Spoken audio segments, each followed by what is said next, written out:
guys, welcome back to my channel. So for today's video, you can tell by the title, is something really different. I want to do more stuff like this because I love watching stuff like this.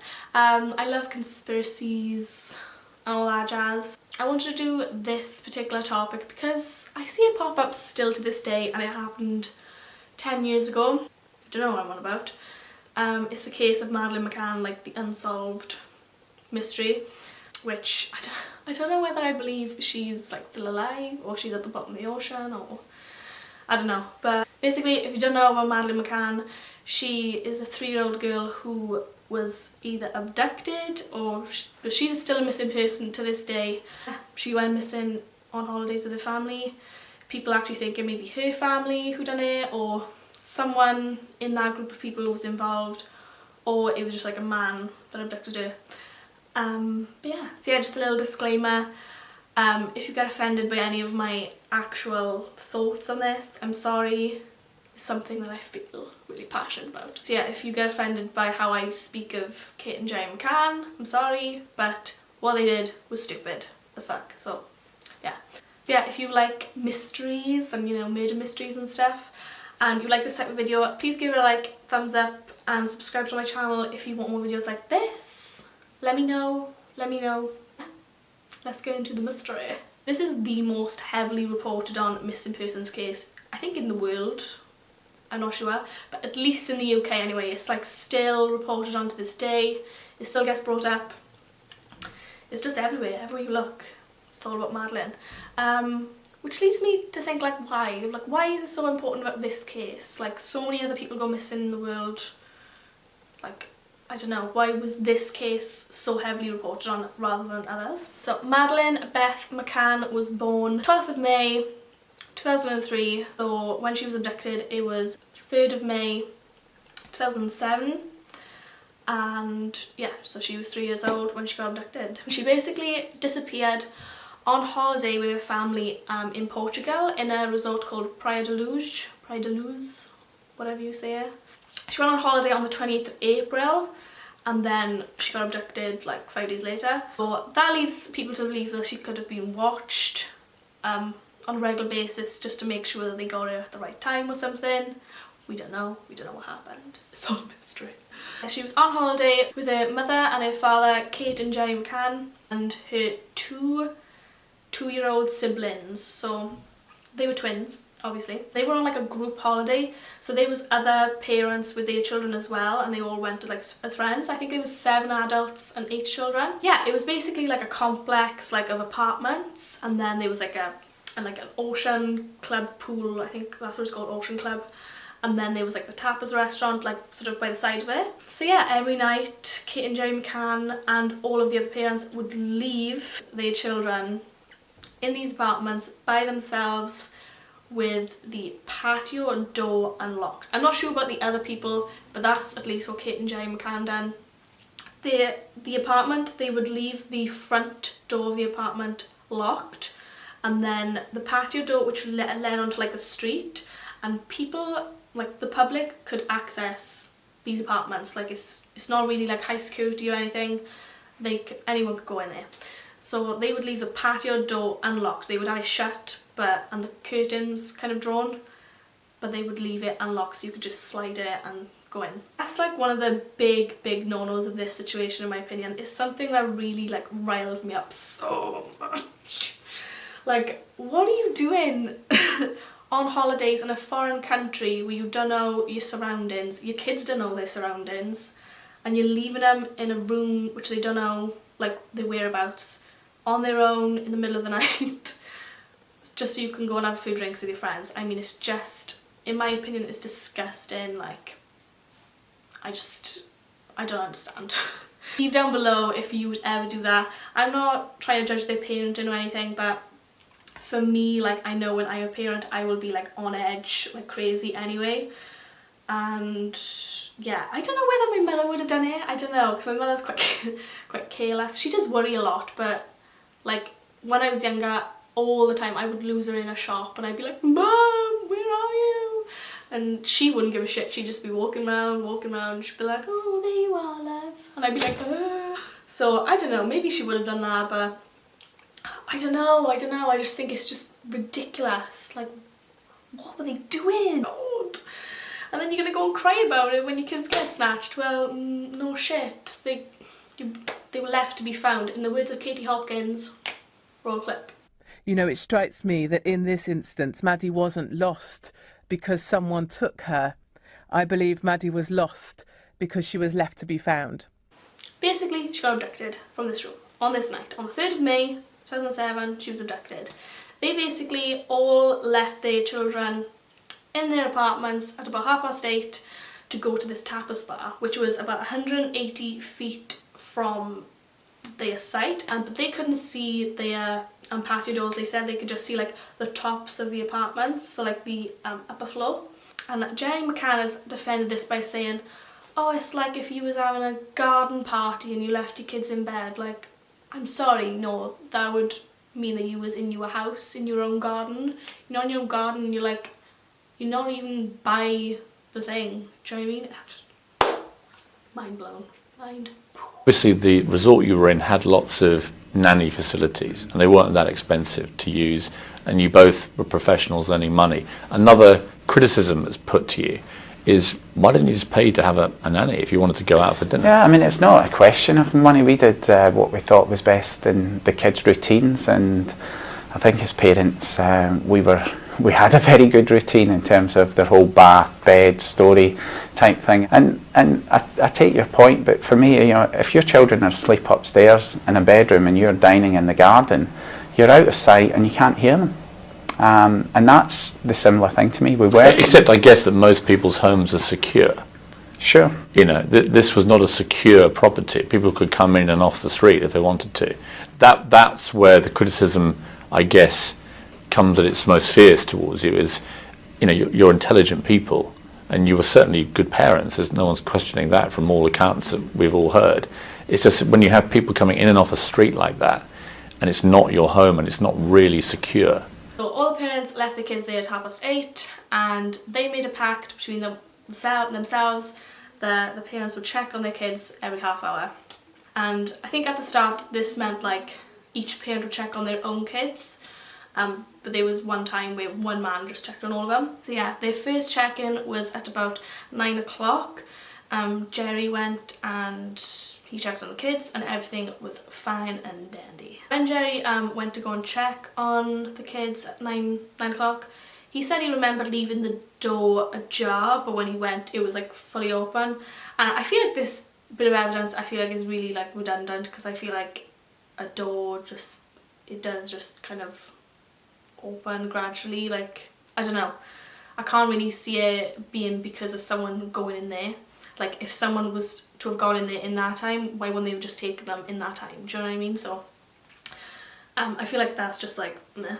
So at this same time, one of the other parents, Jane Tanner, went to go and check on her kids, and in the street where they were coming like back and forth from to get to their apartment, it was quite a narrow street, and Jane said that she seen Jerry on the opposite side of the street talking to one of their friends. I think it was one of the people they were with or someone they knew, like a holiday maker. On the other side of the road they were talking, so Jane walked past and she said when she was walking past them she seen up the road a bit, kind of like going in the opposite direction of their apartments towards like the beach, I think. So she's seen a man holding a little girl about 3 to 4 years old in pink floral pyjamas, looking quite limp. She was just sleeping. And this is the kind of illustration that was made up from that like description that she gave. Jerry said that he didn't recall seeing Jane in that street, which I think is a bit weird because the street that they were walking down was quite narrow, so I feel like he would have seen her. I don't know. But that's basically what she said.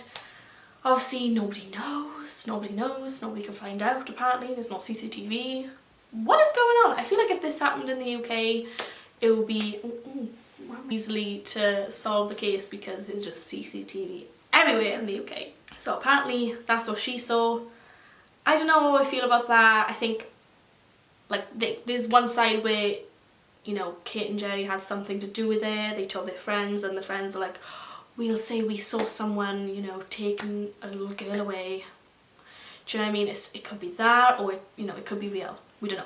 So she said she's seen that at about 9:15. So just to give you like a little time. And this kind of sighting was kind of diminished because in October 2013, a British holidaymaker had been identified and said he was picking his daughter up at around that same time, carrying her from like the kids club or something, and he was taking her home. So they've kind of ruled that sighting out as him, so they don't think it was actually like the abductor or whatever, if there is one. At 9:30 then, which was the next check-in, which was Kate's turn meant to be, she actually didn't. She let her friend Matthew Oldfield go and check on all the kids. So he just went for like all the parents and said he checked on all of them.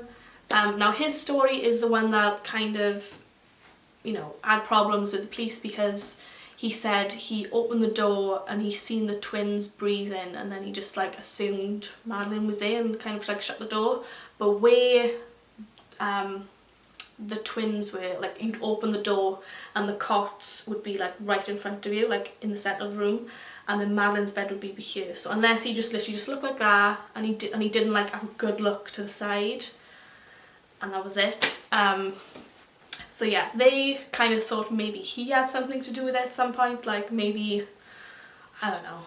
There was also a bit of evidence that I found that one of their friends on their trip, I can't remember his name, I will find out and put it somewhere here, that there was apparently like weird like sexual remarks made about Madeleine. And I will link down below an actual like interview with him. I found it somewhere, I can't remember his name. Basically it's an interview with the police, and it's on public record, like anyone can look at it. And it basically is them asking about like the trip and stuff like that, and just various questions. But yeah, maybe like he has something to do with it as well, or I don't know. That's like one theory. So then at 10 p.m. was Kate's turn, and she went to go and check on him, and she said, which I think is funny, and I'll either leave a clip here of her explaining when she was going towards the room, or I'll leave the actual video in the description box. But basically Kate said when she went to go and check on her kids, the door was kind of like ajar, and she went to just go and close it, which in my eyes means that she wasn't really checking on him like with her eyes. She was just like, oh yeah, whatever, because I don't think anyone thinks that their kids are ever going to get kidnapped, do they? Like, you just don't think like that, you know. But she said when she went to go and like pull it in, it slammed shut, so that obviously indicates there was a draft. So then she opened it, and she said the curtains were blowing, the window was open, but they had a window which was about waist high in that room, and there was like metal sort of like shutters around it, which you could only open from the inside anyway. And obviously, like, if there was an intruder they wouldn't have come through that window. I don't know why that window was open. It is a conspiracy that the parents had something to do with it, and they tried to kind of make you look like an intruder by opening the window. I don't know. I did my check about 10 o'clock and went in through the sliding patio doors, and I just stood actually, and I thought, oh, all quiet. And to be honest, I might have been tempted to turn around then, but I just noticed that the door, the bedroom door where the 3 children were sleeping, was open much further than we'd left it. I went to close it to about here, and then as I got to here it suddenly slammed, and then as I opened it, it was then that I just thought, I'll just look at the children.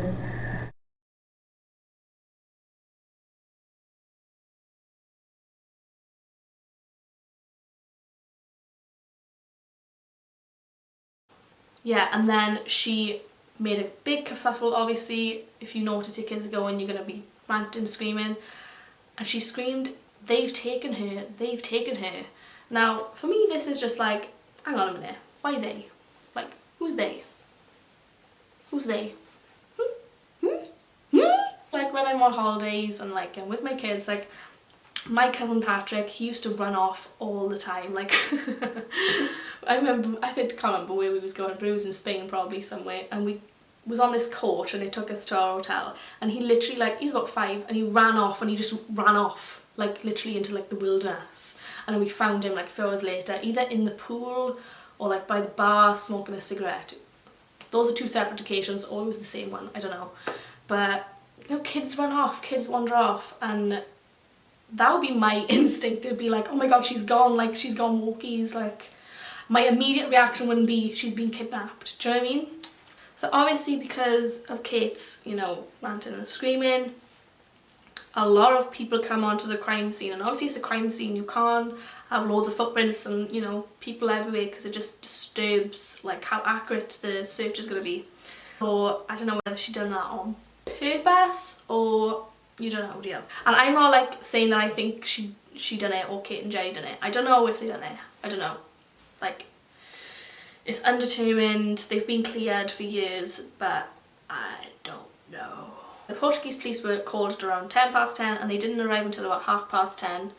Did a really sort of shit job. The Portuguese police were they just didn't know how to handle this type of thing. It obviously doesn't happen a lot. And apparently a lot of mistakes were made in the golden hours. So these are like the kind of first few essential hours after something like this has happened, where you need to take like, you know, immediate effect with things. So they did not do any house searches. They did not like go into any of the surrounding sort of flats or apartments around them. Roadblocks weren't put out until the next day, like 10 AM the next day, which it should just all be closed off. Like, it should all be closed off. It's a crime scene. You need to like get that shit cordoned off, but it wasn't. And police also did not request motorway surveillance, like you know, like how the CCTV footage of motorways, they didn't like alert motorway like people who, you know, control the roads or anything, or they didn't like give them any information of like what she looked like or anything like that. They didn't put out like an alert.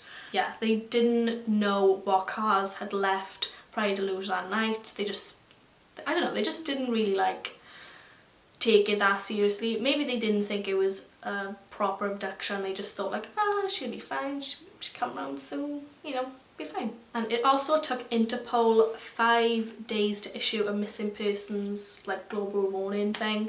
So Interpol is like something to do with like the police, FBI, whatever.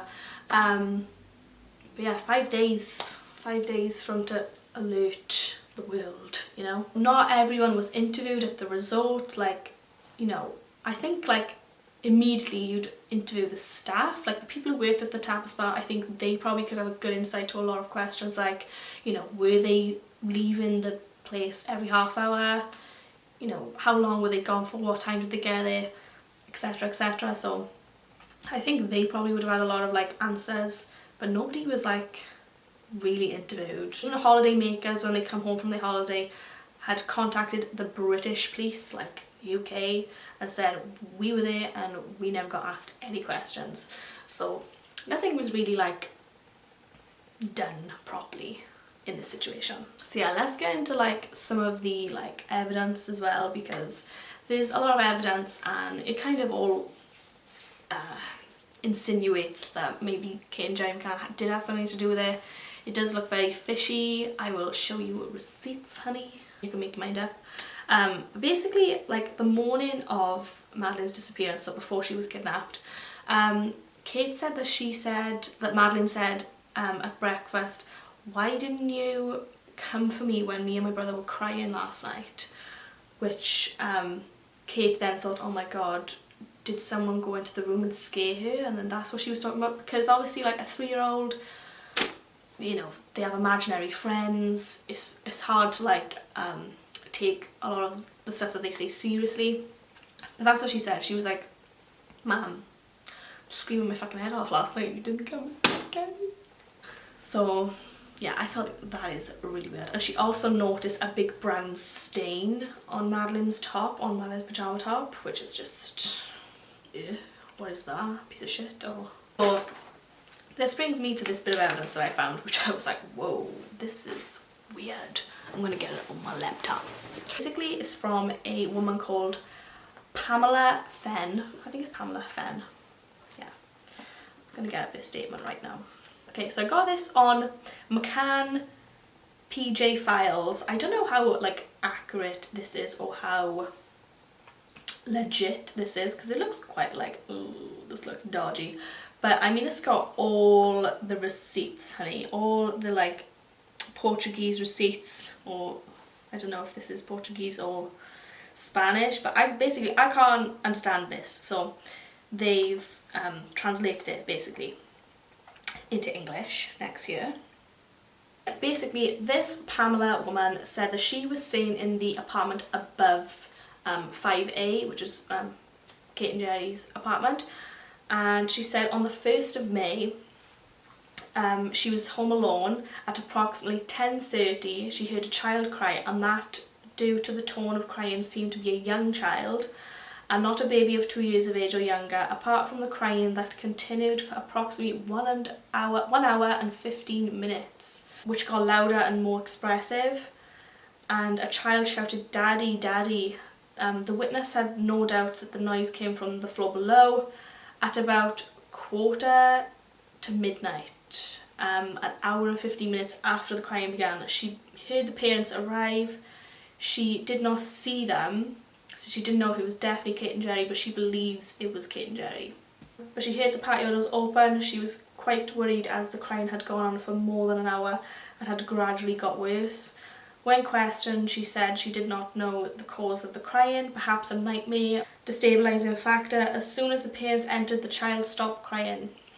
That night she contacted a friend called Edna Glynn, who also lives in Pride and Luge, after 11 o'clock, telling her about the situation, who was not surprised at the child's crying. She did not have anything to report for the 2nd of May because she was only home at night. On the 3rd of May, she received a visit from her niece Carol during the morning, who said that when she was on the terrace she saw a male individual looking into McCann's apartment. There's some juicy shit. Situation which has been told to the police. Her family member even made a photo of it. During the day, nothing unusual happened until almost 10:30 when, being alone again, she heard the hysterical shouts from a female person calling out, "We have let her down."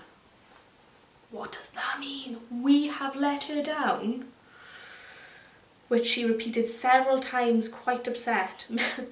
Mrs. Fenn then saw that it was the mother of little Madeleine, who was shouting furiously upon leaning over the terrace. After having seen the mother, Mrs. Fenn asked the father Jerry what was happening, to which he replied that a small girl had been abducted. Hang on a minute. Your child has just been abducted and you were going to tell this woman that it's just a small child that's been abducted? Which I think is just bizarre. Don't you think that's weird? That's so weird. Oh, it just leaves a sour taste in my mouth. I don't like it. Obviously, all of this is alleged. I don't know if this is definite. I'm just reading this off a website. But yeah, weird. This is just a weird bit of evidence, isn't it? Like, why would they say, "We have let her down"? We have let her down. What? What? We have let her down. Or like, what have we done? Maybe she like misheard it. What have we done? We've let her down. I feel like it sounds similar, you know. The McCanns immediately basically hired this guy who worked for the government in the media sort of sector. Like, he kind of controls what goes on in the media. And obviously, you must know that the government, they hide a lot of things from us. They keep things hush-hush, you know. They're just a bit weird. And this guy's called Clarence Mitchell, and he has basically told a few fibs on behalf of the McCanns, and you can find them. I will just read a few here. He said, there's absolutely no evidence whatsoever, nothing to suggest Madeleine had been harmed, let alone killed. Which is a lie, because there's remnants of blood found in the apartment, in the boot of Madeleine McCann's hire car, well, the McCann's hire car. And then he said, and it says here, an odd statement to make, given that in 2008 he also said, Madeleine is probably dead. Nice.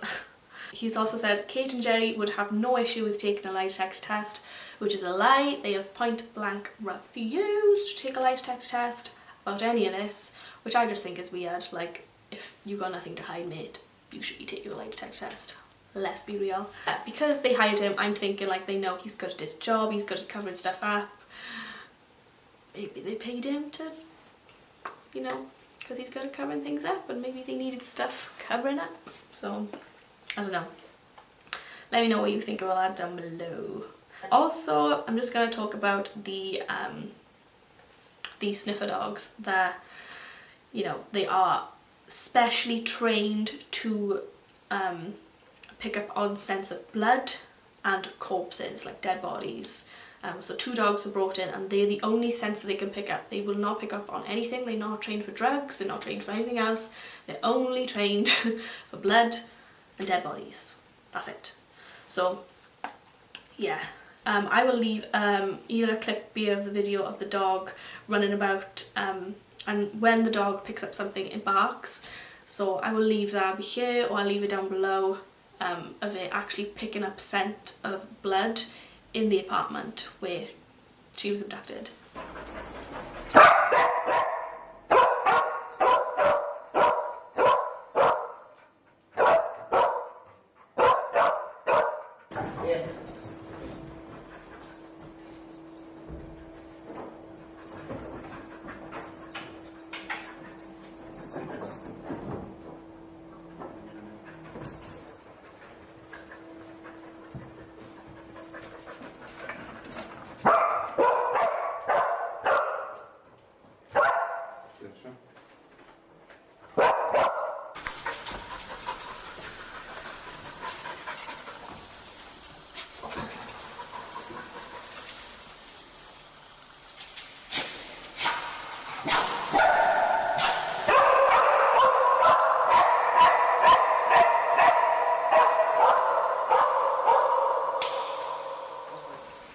We screen the vehicles using the dog, and the only reaction we've had is to the car in the far corner. I'll tell you which one it is. Is a reaction from the dog over here, where his head's up in the air, and he's scenting the items that he's trained to find. And when we tie him down, he picks this car from this door. The important thing to realise is that he's picking the scent that's coming out through the seal of the door. So, using that information, I don't intend to put the dog inside the car. So yeah, the first dog, Keela, a 16-month-old Springer Spaniel, was at the top of her field when she went to PDL in 2007, trained by Martin Grime, who now works for the FBI. She could sniff out the most microscopic specks of blood, even if the item had been cleaned or washed. To avoid any confusion, Keela was trained to alert to nothing but human blood, so any talk of her alerting to anything else is pure fiction. At the time of the searches, Keela earned £530 per day plus expenses. Damn, I want to make this dog's money. Eddie was the other one, who was 7 at the time, had worked on over 200 cases worldwide and boasts an outstanding record of success. The FBI rated Eddie and Martin Grime as 2 of the best in the law enforcement specialty of the canine forensics, able to find evidence everyone else missed. Eddie was trained to alert to smell of human cadaverine, I don't know how to say that word, but basically human dead corpse. Pro McCanns love to put about unfounded rumours that these dogs alert to other smells nonsense. It was the McCanns who blamed the alerts on items such as dirty nappies and sea bass, etc. Why is there dirty nappies just, you know, festering in your apartment? Why is there sea bass in the bin? Like, please tell me, please, because that is disgusting. But yeah, Kate and Jerry McCann, they like to kind of push this evidence to the side and kind of brush it off and be like, no, that's, you know, your dogs are unreliable. That's what they've said in the past. Also, the cuddle cat that Madeleine had, she had a little cuddle cat with her at all times, and, you know, Kate would always be holding it in, you know, conferences and, you know, appeals and stuff. She actually washed that cuddle cat. She washed that cuddle cat. washed it. Put it in the washing machine, washed away the memories. If my little girl got abducted and, you know, that was the only thing of his scent that I had, I would be like sniffing it all the time. I would just not be washing it. Wouldn't be washing it. So that's another thing that I just find really, really weird. So yeah, basically these dogs, they picked up scents of blood in the wardrobe and behind the settee, I believe, and also picked up the corpse scent in, I think it's the corpse scent or like dead or like blood in the boot of their hire car. And I'm sure I read it picked up that scent like 25 days after her disappearance, which is fucking weird. Yeah, it says here, the living room, behind the sofa, close to the external window of the apartment in the McCanns hired Renault Scenic, hired 25 days after Madeleine's disappearance, on the car key and in the interior of the car boot. What the fuck? What the fuck? See, this is all alleged. Don't sue me. But this is just so strange. Also, they refused a reconstruction of the night, because usually with stuff like this they want to reconstruct exactly what happened with the people, and they all, like the whole group, denied to do it. They were like, why can't you just get like actors to do it? Because we need the real people. We want to know exactly what happened because you were there. You need to reenact what happened, you know, as it happened. Like, maybe it's because they were like too drunk on the night and they just were like, yeah, we really don't remember that much. I do think that they've like fabricated some of these things. Like, every half hour, really, would you really be enjoying your night with your friends on holiday? You know, you're a lot more relaxed. You're obviously relaxed enough to leave your fucking kids in the apartment on their own. Jesus Christ, will you really get up every half hour? I don't know about that. I don't know about that. If you believe that, down below. I feel like that's just really like weird. Would you really be getting up every half hour, like timing it on your phone? Like, no. They didn't say that they timed it on their phone, but you know, it was all like approximately. And then shortly after, obviously this all happened, they made an appeal on the news. It was a massive story. It blew up like crazy. It's, to this day, it's, you know, talked about like crazy. And they made a Madeleine Mccann fund. Now, we taxpayers, we have contributed, I think, £2.5 million towards this fund. I think altogether there's been about £11 million donated to this fund by you know, a string of famous people: Simon Cowell, David Beckham, Richard Branson. There's just so many people that were like involved and they wanted to help. Obviously, you know, anything anyone could do, we all wanted to help find her. And that's the thing, like, I remember when this happened, I was 12 when this happened, and I was like, I was either on holiday when it happened or like I went on holiday like a month later. But I remember I went to Spain and there was just signs everywhere like, Madeleine Mccann, have you seen this girl, have you seen this girl? And she has this like distinctive sort of like blob in her eye, so she would be very like hard to miss, I think. Like, not many people have that in their eye. So I was like on holiday like, I'm gonna find her, I'm gonna get a reward, I'm gonna be rich. I just didn't realise how big of a deal it was when I was like that age. When I was 12, I was just like, yeah, she'll come up, she'll be fine. But no, to this day, she still hasn't been found. The case is still not closed, by the way. I don't know if I've said that, but basically, this Madeleine Mccann fund, they've actually run out of money. And in December, just gone, I read an article, I'll get it up on the page, on the screen, that they were given £100,000 extra from the government to help them extend the case until April this year. So I think maybe April this year is finally going to be like a closed book, and they're going to just say, look, we can't find her, and that's the end of it. So yeah, which is obviously really sad for them. It's like been the most biggest sort of money making thing as well for them. Like with this Madeleine Mccann fund, they actually they did 2 payments for their mortgage. Like, they paid off some of their mortgage with the money they were getting from people donating to them. I'm sorry, what? That's so fucked up. Like, reaping the benefits from your missing child is just weird. Like, that's just weird in my eyes. So apparently they stopped doing that because obviously people found out and they were just like, what the fuck are you doing? So yeah, one of the kind of conspiracies, obviously the McCanns did it, or the McCanns knew something about it, or maybe they found her, you know, fallen over on the stairs, because they said they found blood in like the rose, I don't know, bush thing outside, and like down the steps, because you had to like go up some steps and there was like a baby gate at the end. Maybe she got up, she wandered, she fell down those, and they found her and they were like, oh my god, we need to like cover this up because they think it'd be us. And you know, they did leave their kid there, so they didn't want to be blamed for leaving their children, like negligence and all that.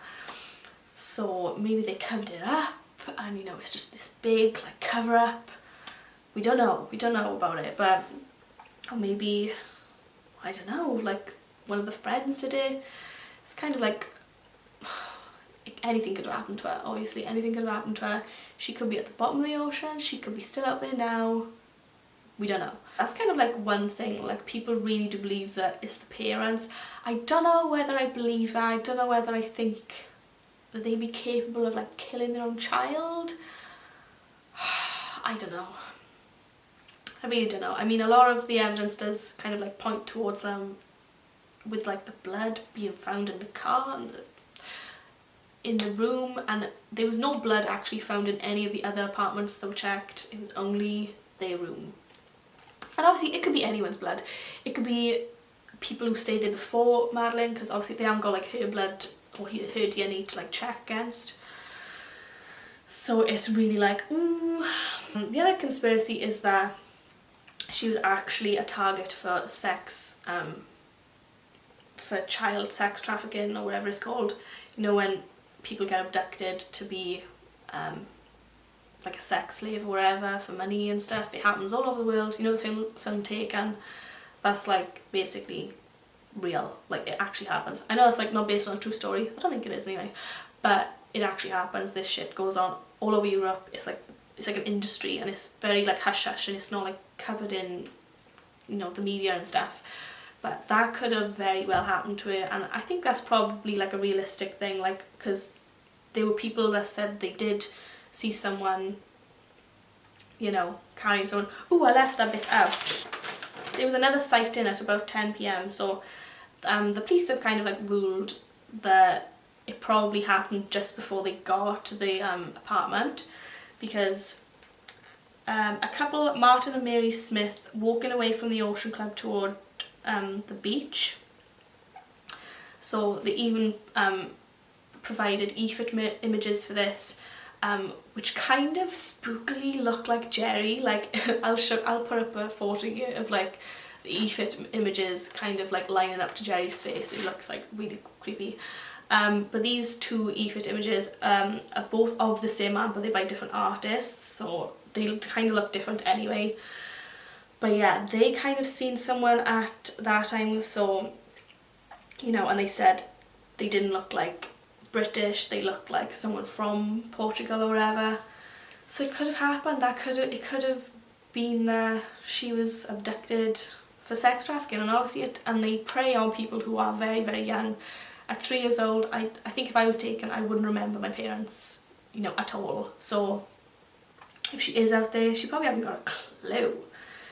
She probably hasn't got a clue about all this, because she's been like hidden from it, and you know, she's probably not allowed to watch any TV, or, you know, that's just her life. If that is it, that would just be it. It would just be like all the sex and all that. So that's really, really sad if that has happened to her. And the other conspiracy is that she just got up in the middle of the night and wandered off, and she was like, where the fuck are my parents? I can slide this door open. But people like to, you know, say she was only 3, how could she open a door? But I don't know, I feel like the friction of your hands on glass, like, you could just like slide a door right open. I don't think it would be that hard.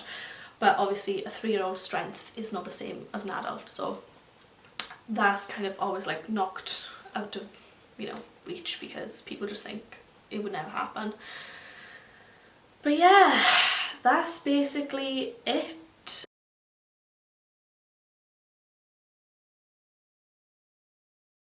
I hope you enjoy this type of video. If you did, give it a like, comment down below your thoughts on this story. I love talking about it. And I apologise if I offended anyone, but it's just my opinion. Everyone has one. It's like an arsehole. So I will see you in my next video, guys. Bye! Mwah.